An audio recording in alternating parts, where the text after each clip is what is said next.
Petrol और diesel दर वृद्धि प्रतिवाद में 6 घंटिया बंद डाकरा को मुनिगुड़ा और चंद्रपुर ब्लॉक कांग्रेस दल पक्षर सफलता सह पालन कर रायगढ़ जिला मुनिगुड़ा ब्लॉक कांग्रेस सभापति नीलांबर विभार नेतृत्व में आज शताधिक कांग्रेस कर्मी दुकान बाजार गाड़ी मोटर बंद कर एक प्रकार ओडिशा बंद को सफल कर 6 घंटिया बंद फल लोक मैंने नाई ना असुविधा सम्मुखीन होता देखा मिलता।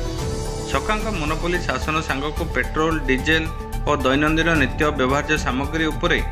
आकाश छुआ दर वृद्धि जो अणनिश्वासी होता जनसाधारण स्वार्थपाई राज्य कांग्रेस यही बंद डाकरा देते।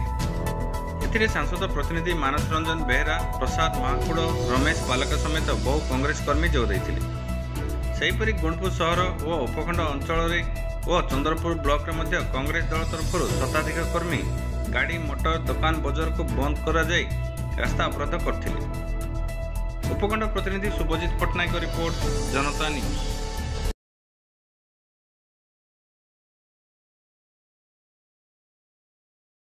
ओडिशा बंद डाकरा आमर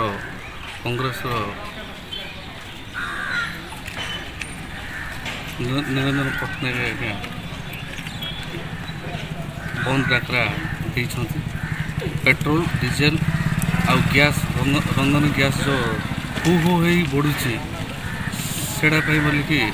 ये करमर जो कांग्रेस सरकार थिला से समय आमर 60 टंका रु 65 भितर बेलू माने विरोध दल ये थे से आमर बीजेपी सरकार से से स्ट्राइक पर स्ट्राइक करते एबे 100 टंका बढ़ी जाए चली जाए आम बंद डाकराटा दूसरी प्रेसिडेंट श्री निरंजन पट्टनायक आदेश क्रमे आम शांति श्रृंखला सकाल 7 गोटे पर्यंत स्ट्राइक कर रंधन गैस एवं डीजेल पेट्रोल ए दर वृद्धि जो आम शांति श्रृंखला 6 घंटा स्ट्राइक कर।